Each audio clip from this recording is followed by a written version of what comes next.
PlayStation Remote Play is possibly the oldest piece of game streaming tech still in use today. Starting out in 2006 as a limited way to play certain PS3 games on a PSP, it first became useful to most people with its PS4 implementation on the PlayStation Vita and PlayStation TV in 2013. After a multi-year stint as an Xperia phone exclusive feature, it then eventually found its way to Windows, macOS, and then both Android and iOS more generally, with third-party apps bridging any remaining gaps in compatibility. These days, anyone with a modern PlayStation home console, computer, and stable internet connection can pretty much stream PlayStation games to any platform they desire. For PlayStation fans, there's never been quite so much versatility as to where we want to play our games. Of course, I'm going over all this because PlayStation just released their Portal handheld accessory. While previous PlayStation handheld consoles introduced brand new gaming platforms, the Portal doubles down on PS5 gaming by only allowing users to access a streamlined version of the Remote Play Android app. With its input being a toned-down version of the DualSense controller, the Portal provides a portable, uncompromised way to play PS5 games away from a TV, for anyone who can manage to connect the Portal to an access point with reasonable speed and bandwidth, of course.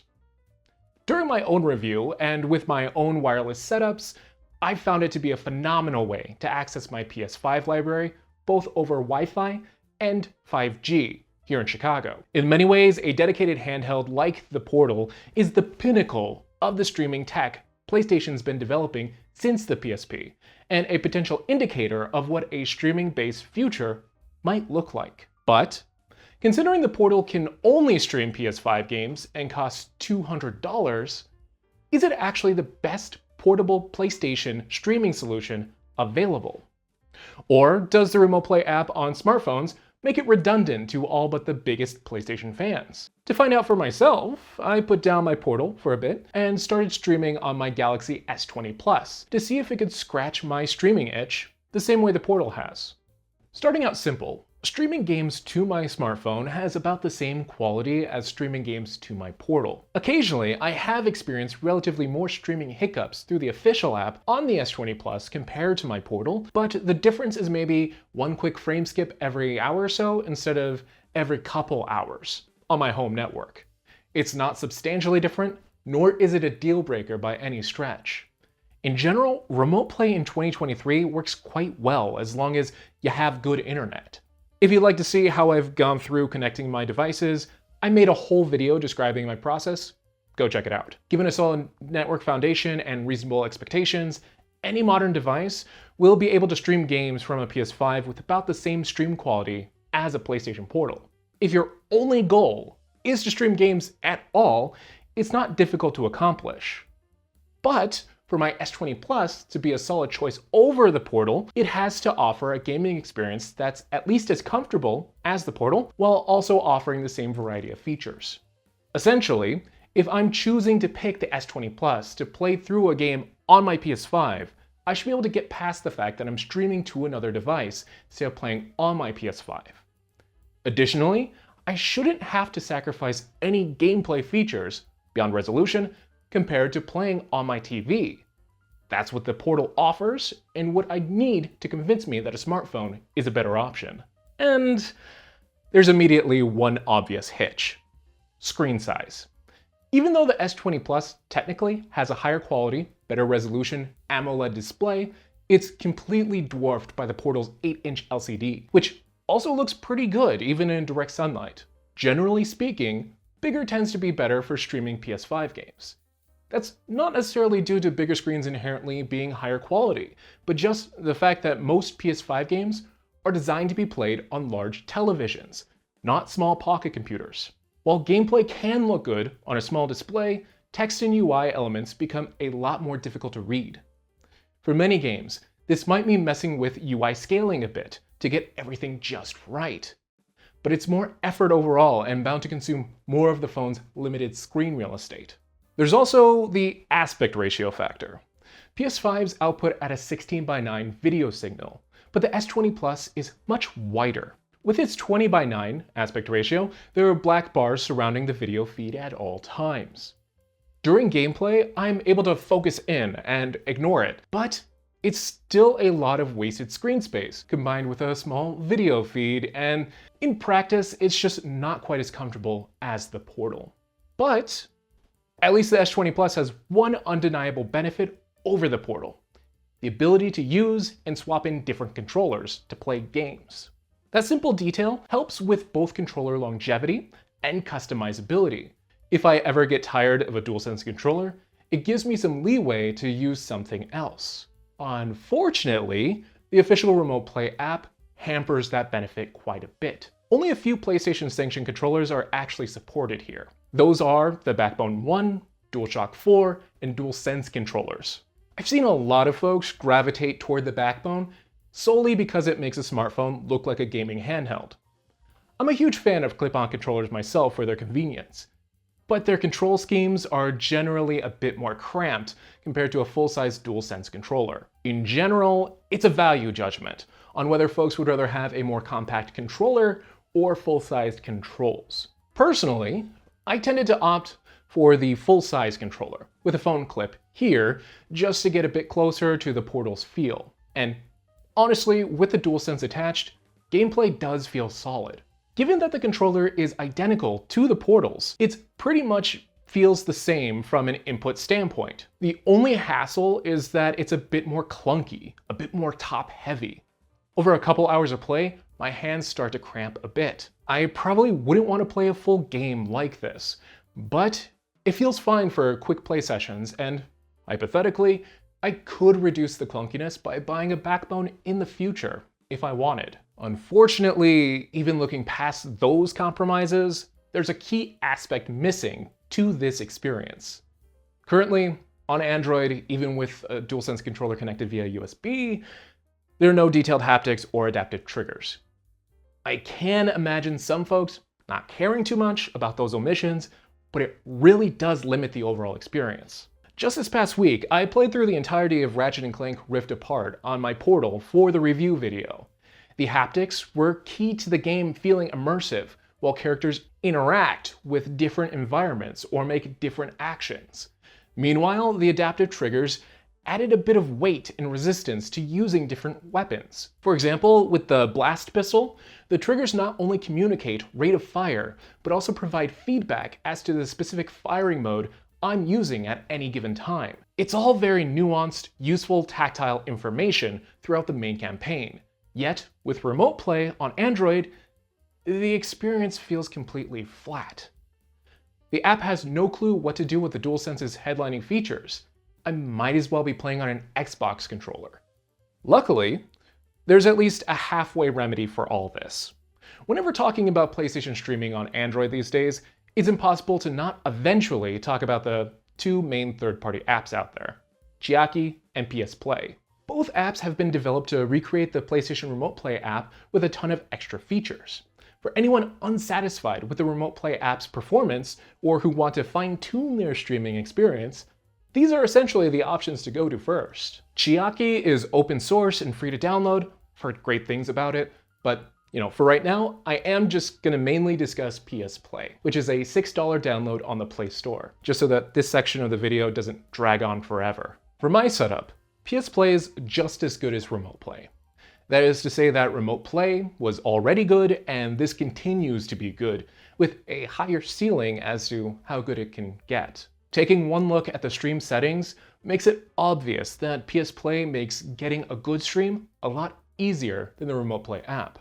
It has toggles for target resolution, frame rate, bitrate, HEVC support, and a ton more options that should realistically be in the Remote Play app already. As someone who's appreciated these types of settings in other streaming apps, I'm immediately a huge fan.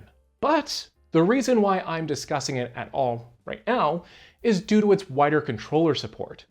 Instead of only a few controllers usable in the app, I can use everything from my Stadia controller to a GameSir X2. I love having these kinds of options available. While the Remote Play app's control options were a bit lackluster compared to the Portal, I think PS Play's sheer versatility makes up for the remaining deficit just a little bit more. But that doesn't mean that controls are suddenly on par with the Portal. PS Play does have an option to attempt haptic feedback, and adaptive triggers when a DualSense controller is connected via USB. It technically works. Playing Astro's Playroom, I can feel footsteps on varied terrain and a bit of resistance on the triggers, but it's all incredibly weak. If a regular DualSense connected directly to a PS5 is a 10 and the Portal's at about a 7, the implementation here is more like a 3. It gives a hint as to what the game's trying to convey, but it doesn't quite get the full experience across. For someone with no other handheld streaming option, it's probably fine. But side by side with the Portal, it's obvious there's still some room to grow for DualSense compatibility on Android. I'd even go so far as to say that anyone using this solution right now is not getting the full gameplay experience offered by certain PS5 games. Still, I do think PS Play does enough to warrant me using it over the Remote Play app whenever I want to stream PS5 games and don't have my Portal on hand. Particularly for multi-platform games like Rayman Legends, the experience is good enough that I'd be willing to sacrifice a bit of controller nuance for the sake of convenience. And convenience does matter quite a bit here.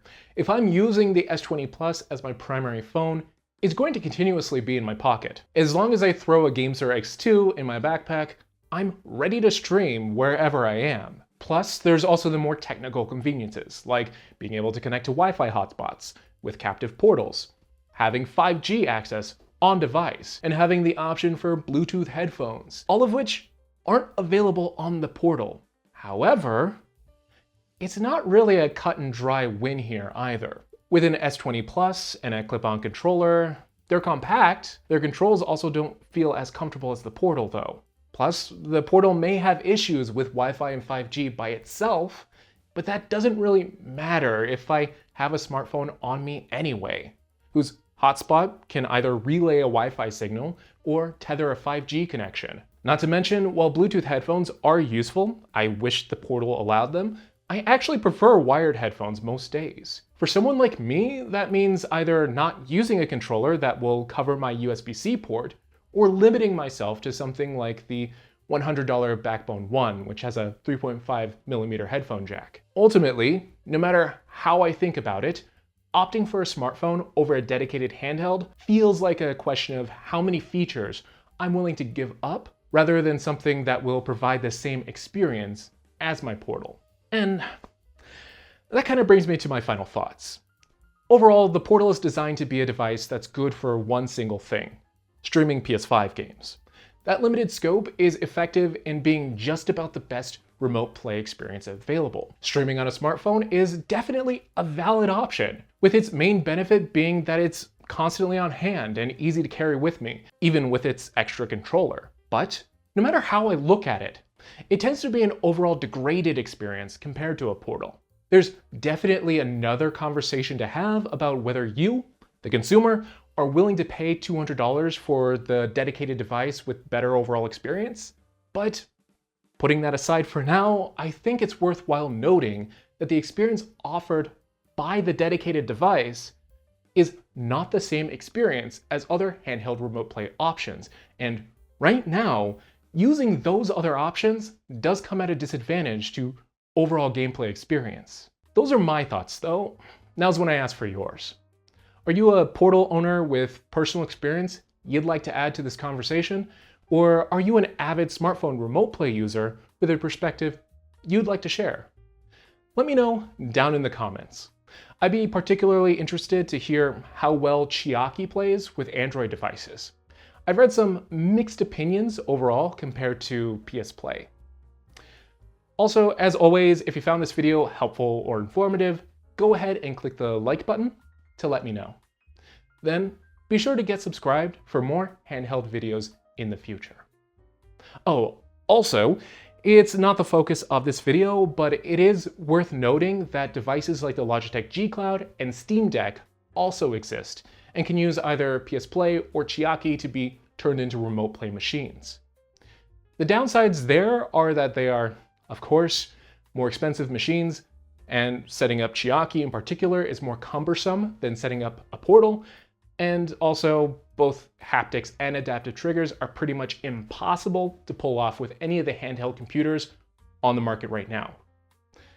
They do at least solve the controller comfort dilemma and mostly the screen size issue, which are the biggest sticking points for me personally when I'm not playing first-party games. If you already had one of these devices sitting around, it might be worthwhile to just go down that route and try it for yourself if using a smartphone seemed like a bit of a compromise, but you also didn't want to shell out $200 for a dedicated streaming handheld accessory like the Portal. But anyway, that's going to be all for this video. Thanks y'all for watching. Until next time, catch you later.